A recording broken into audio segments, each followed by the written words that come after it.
વરસાદને લઈને જાણીતા હવામાન નિષ્ણાત અંબાલાલ પટેલની પણ મોટી આગાહી સામે આવી રહી છે। જૂન મહિનાના અંતમાં મેઘરાજા ભૂક્કા બોલાવશે તેવી આગાહી કરી છે।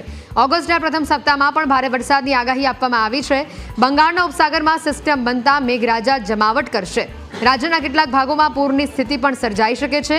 આ સાથે તેઓના મત અનુસાર કચ્છ, સૌરાષ્ટ્ર, ઉત્તર, દક્ષિણ ગુજરાતમાં વરસાદની આગાહી છે। જુલાઈના અંતમાં અને ઓગસ્ટની શરૂઆતમાં ભારેથી અતિભારે વરસાદની આગાહી વ્યક્ત કરવામાં આવી છે।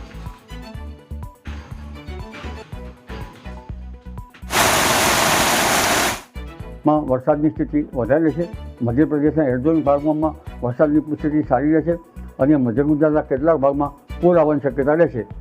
આ જુલાઈના ચોથું સપ્તાહ અને ઓગસ્ટના પ્રથમ સપ્તાહમાં મુશળધાર વરસાદ થવાની કેટલાક ભાગમાં શક્યતા છે। લગભગ 10મી ઓગસ્ટ સુધીમાં તાપી નદીનું જળસ્તર પણ વધવાની શક્યતા છે। એટલે હવે ધીરે ધીરે સિસ્ટમ બની રહી છે અને આ મજબૂત સિસ્ટમો કારણે વરસાદ આવશે। તારીખ 20મી જુલાઈથી લગભગ સિસ્ટમો ઉત્તર ભારત તરફ પણ જઈ શકવાની શક્યતા રહેશે। જી।